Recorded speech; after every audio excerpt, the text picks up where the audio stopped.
Bismillah walhamdulillah wassalatu wassalamu ala rasulillah sayyidina wa maulana Muhammadin wali abadillah wa ala alihi wa ashabihi wa mawala amma ba'du. Yang saya hormati kepada Dewan Juri yang arif lagi bijaksana, dan kepada ibu-ibu, bapak-bapak yang saya hormati, dan serta teman-teman yang saya cintai. Berdiri saya di sini yang tidak lain dan tidak bukan hanyalah untuk menyampaikan sebuah tausiah yang berjudul Hati Merupakan Kecerminan Kehidupan. Dengan hati akan dapat membawa kita manusia untuk meraih kebahagiaan. Namun pula dengan hati akan dapat terjerumus manusia ke dalam dasar jurang kehancuran. Sepaling dalam sebagaimana Rasulullah sallallahu alaihi wasallam bersabda di dalam hadisnya yang diriwayatkan oleh Imam Bukhari dan Imam Muslim dari Al-Uqbah bin Bashir radhiyallahu anhu. Rasulullah sallallahu alaihi wasallam bersabda, "Ala wa inna fil sadadi mukatan idza salhat sadu kullu wa idza fasadat sadu kullu ala wa hiya qalbu." Ketahui olehmu, di dalam jasad kita manusia terdapat segumpal daging. Idza salhat sadu kullu, jika ia baik maka seluruh jasadnya akan ikut beserta baik. Wa idza fasadat sadu kullu, dan jika ia buruk maka seluruh jasadnya akan ikut beserta buruk. Ada wahia qalbu. Ketahui olehmu, segumpal daging itu adalah hati. Hadirin yang dimuliakan oleh Allah, berbicara tentang hati, kita pun manusia memiliki yang namanya hati.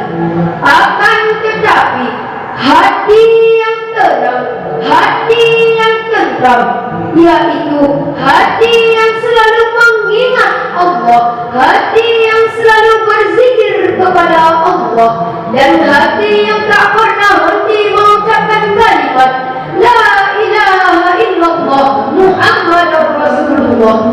Tiada Tuhan yang berhak disembah selain Allah, dan Muhammad itu Rasul utusan Allah. Oleh karena itu, ketenangan dan ketentraman jiwa sangatlah diperlukan dalam menjalani kehidupan di alam dunia ini.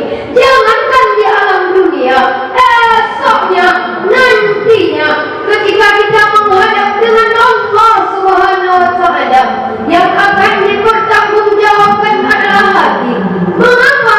Karena Allah Subhanahu wa Ta'ala berfirman di dalam kitab sucinya Al-Quran, Bismillahirrahmanirrahim. Yauma la yanfa'una malun wala banuna illa ma'allahi biqalbin salim. Esoknya, nantinya, ketika amal tiada berguna, harta tiada bermanfaat. Dengan apa kita menghadap dengan Allah Subhanahu wa Ta'ala? Illa ma'allahi biqalbin salim. Kita menghadap dengan Allah Subhanahu wa Ta'ala, yaitu dengan hati yang sejahtera, hati yang tenang, dan hati yang bersih daripada kesyirikan. Oleh karena itu, untuk meraih ketenangan dan ketentraman jiwa, Allah Subhanahu wa Ta'ala mengungkapkan 3 faktor dalam kitab sucinya Al-Quran. Faktor yang pertama, kita yakin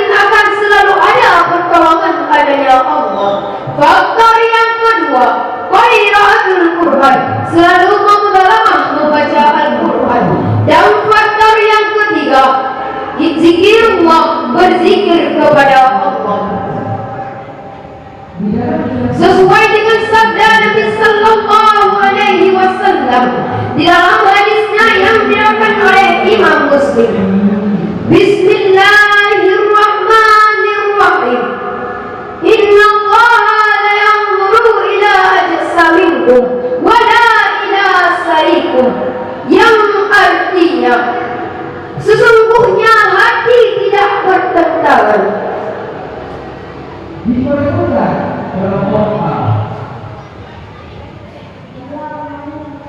Oleh karena itu,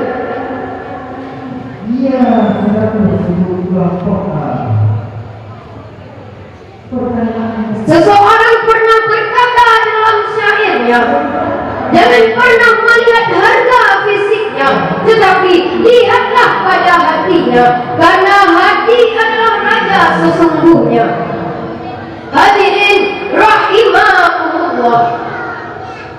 Dari Abdullah bin Umar radhiyallahu anhu berkata bahwa Rasulullah sallallahu alaihi wasallam bersabda, Bismillahirrahmanirrahim. Inna hadhil quluba tastahul haqiru idza asabul maut wa idza ya Rasulullah wa wajlauha wa la tamil dzikral maut wa la watil Qur'an. Yang artinya, sesungguhnya Allah tidak melihat kepada hati kalian. Wa'idha ya Rasulullah wa walilawah. Beliau ditanya, ya Rasulullah, bagaimana cara membersihkan hati? Wala takil dzikral maut wala watil Qur'an. Rasul pun menjawab, yaitu dengan memperbanyak ingat maut dan membaca Al-Quran. Hadis yang diriwayatkan oleh Imam Baihaqi. Hadirin yang dimuliakan oleh Allah, menurut Muhammad Zakaria dalam kitab Dikabillah Amal dengan memperbanyak ingat maut dan membaca Al-Quran, hati kita akan bersinar kembali, karena hati bagaikan cermin. Semakin bersih cermin itu, maka semakin terang pula pantulan sinarnya. Dan malah sebaliknya, semakin kotor cermin itu, maka semakin redup wajah kita di cermin.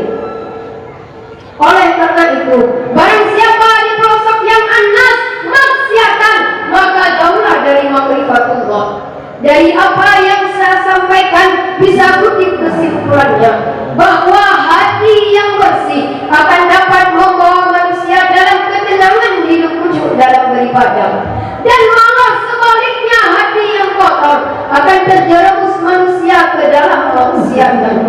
Hanya inilah yang dapat saya sampaikan. Lebih dan kurang-kurangnya dan lebih tolong dimaafkan. Sebelum saya tutup, izinkan saya menyampaikan sebuah pantun. Patah-patah kayu ditunggal, dipatahkan orang Kalimantan. Kalau ada salah yang dijangkau, mohon dimaafkan. Akhirul kalam, wabillahi taufiq wa hidayah, wa ridha hidayah.